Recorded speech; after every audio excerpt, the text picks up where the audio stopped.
तो 21 दिन में पाकिस्तान खत्म। जी हाँ, स्टेट बैंक ऑफ पाकिस्तान ने शहबाज सरकार को 3 हफ्ते का अल्टीमेटम दिया है। एसपीपीपी के मुताबिक उसके पास सिर्फ 3 हफ्ते के लिए सामान आयात करने के लिए डॉलर मौजूद है। उसके बाद पाकिस्तान का डिफॉल्टर होना तय है। अगर ऐसा हुआ तो पाकिस्तान सरकार को जनता के विद्रोह का सामना करने से कोई नहीं बचा सकता।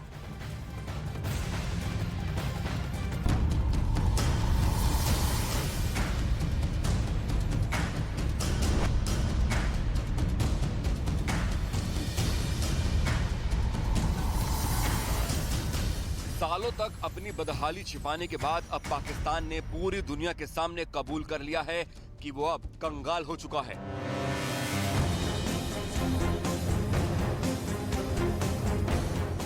पाकिस्तान के सबसे बड़े बैंक की ताजा रिपोर्ट्स ने पाकिस्तान की बदहाली पर मोहर लगा दी है, जिसमें दावा किया गया है कि पाकिस्तान का खजाना खाली हो चुका है और कंगाल घोषित होने के लिए सिर्फ 3 हफ्ते का वक्त बचा है। ये दावा स्टेट बैंक ऑफ पाकिस्तान की तरफ से किया गया है, जिसमें बताया गया है कि पाकिस्तान की विदेशी मुद्रा भंडार सिर्फ 3 अरब डॉलर रह गया है। पाकिस्तान के पास बस 3 हफ्ते का वक्त है। सिर्फ 21 दिन तक पाकिस्तान सामान आयात कर सकता है। विदेशी मुद्रा भंडार के दम पर ही किसी देश को कर्ज मिलता है, जिससे ये पता चलता है कि वो कर्ज लौटा पाएगा या नहीं। लेकिन पाकिस्तान के ताजा हालात और स्टेट बैंक ऑफ पाकिस्तान के दावे ने साफ कर दिया है कि अब पाकिस्तान का उबरना बेहद मुश्किल नजर आ रहा है। साथ ही उसे कर्ज मिलने की उम्मीद भी खत्म होती जा रही है।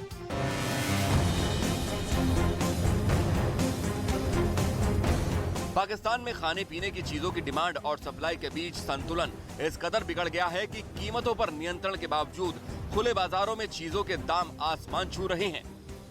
जिस चीज की जितनी ज्यादा डिमांड, उसकी कीमत उतनी ही ज्यादा मांगी जा रही है। कुल मिलाकर पाकिस्तान इस वक्त अपने सबसे बुरे आर्थिक दौर से गुजर रहा है।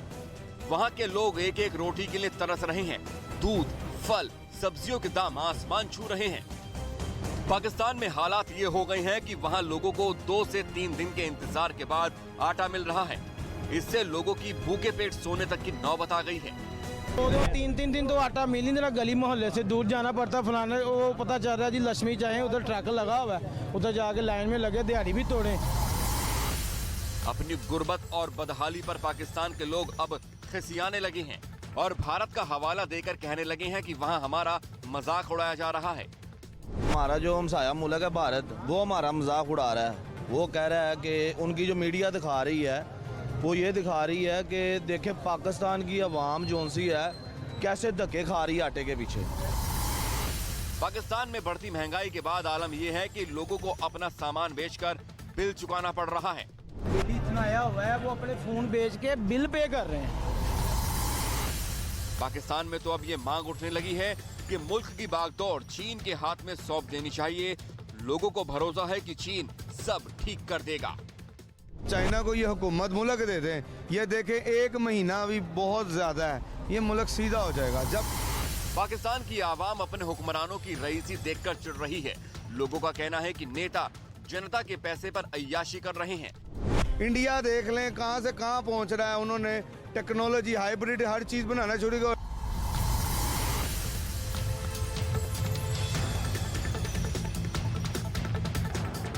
पाकिस्तान में आर्थिक बदहाली के बीच आतंकी घटनाओं ने भी पाकिस्तान सरकार की नींद हराम कर दी है। शहबाज सरकार के लिए आतंकी संगठन टीटीपी नई चुनौती बन गया है। इन चुनौतियों से निपटने के लिए प्रधानमंत्री शहबाज शरीफ ने 7 फरवरी को सभी दलों की एक बैठक बुलाई है। इस बैठक में शामिल होने के लिए वहां के पूर्व प्रधानमंत्री इमरान खान समेत सभी राष्ट्रीय राजनीतिक नेताओं को आमंत्रित किया गया है। हालांकि बताया जा रहा है कि इस बैठक में सिर्फ आतंकवाद के मुद्दे पर ही चर्चा होगी। वहां के बिगड़ते आर्थिक हालात और राजनीतिक मुद्दों पर इस बैठक में चर्चा नहीं होगी। लेकिन माना जा रहा है कि सत्ताधारी दलों से खार खाए बैठे इमरान खान इस मीटिंग में आर्थिक बदहाली का मुद्दा जोर शोर से उठाएंगे और शहबाज सरकार को घेरने की पुरजोर कोशिश करेंगे। और आइए अब आपको बताते हैं कि स्टेट बैंक ऑफ पाकिस्तान ने क्या कहा है, जिसने पूरे पाकिस्तान में हड़कंप मचा दिया है। दरअसल आपको बता दें कि स्टेट बैंक ऑफ पाकिस्तान ने विदेशी मुद्रा भंडार को लेकर एक बड़ा दावा किया और दावे में ये बताया गया है कि पाकिस्तान का विदेशी मुद्रा भंडार बड़ी ही तेजी से खाली हो रहा है और अब हालात ये हो गए हैं कि सिर्फ 3.09 अरब डॉलर बचे हुए हैं। इसके बाद दावा यह किया जा रहा है कि जो रकम बची है उससे पाकिस्तान सिर्फ 3 हफ्ते तक सामान आयात करने की स्थिति में है। यही नहीं, ये भी दावा किया गया है स्टेट बैंक ऑफ पाकिस्तान की तरफ से कि जुलाई 2022 से जनवरी 2023 तक पाकिस्तानी रुपए 24.52% नीचे गिरा है। यानी कि इस वक्त डॉलर के मुकाबले पाकिस्तानी करेंसी 271 रुपए 36 पैसे हो चुकी है।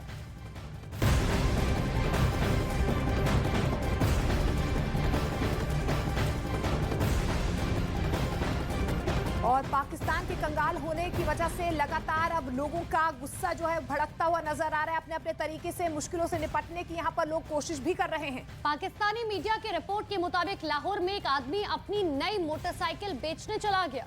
बताया यह गया कि वो घर की जरूरतों को पूरा करने और बिजली का बिल भरने के लिए मोटरसाइकिल बेचने के लिए पहुंच गया।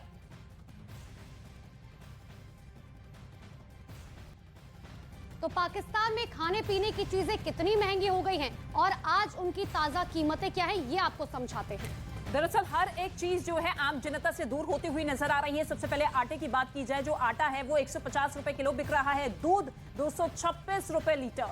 घी की बात करें तो घी 1450 रुपए किलो मिल रहा है। प्याज 280 रुपए किलो मिल रहा है। इतना ही नहीं, सब्जियों की बात करें तो आलू 60 रुपए किलो मिल रहा है, जबकि मटर की बात करें तो 120 रुपए किलो मिल रहा है। इसके साथ ही धनिया पाउडर जो कि 400 ग्राम 350 रुपए में है। लहसुन 400 रुपए का मिल रहा है किलो। बिल्कुल, अदरक की बात करें तो 450 रुपए किलो मिल रहा है। पेट्रोल की कीमतें लगातार आसमान छू रही हैं। 250 रुपए लीटर पेट्रोल मिल रहा है।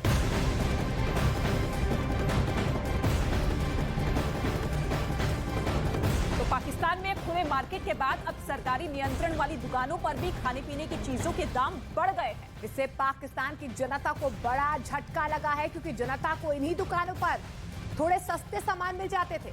लेकिन अब यहाँ भी महंगाई से राहत की उम्मीद पूरी तरह से खत्म हो चुकी है।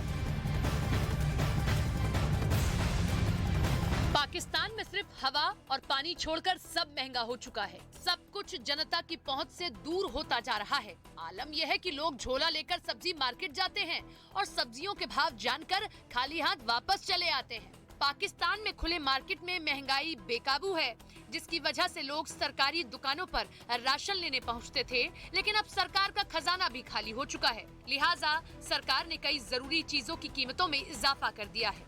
मसलन सरकारी दुकानों पर दूध के दामों में एक साथ 10 रुपये की बढ़ोतरी कर दी गई, जबकि देसी घी की कीमतों में 140 रुपये की बढ़ोतरी कर दी गई है।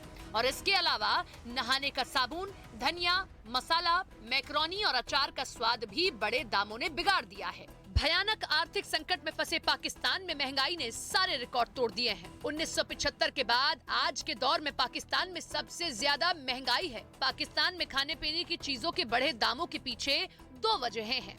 पहला आर्थिक संकट और दूसरा शहबाज सरकार का फैसला। दरअसल बिगड़ते आर्थिक हालात में जब पाकिस्तानी रुपया लुढ़कने लगा, तब शहबाज सरकार ने जनवरी में खाद्य पदार्थों के इंपोर्ट पर रोक लगा दी, जिससे पाकिस्तान में खाद्य पदार्थों की कमी हो गई और इससे डिमांड और सप्लाई का संतुलन बिगड़ गया और महंगाई बेकाबू हो गई।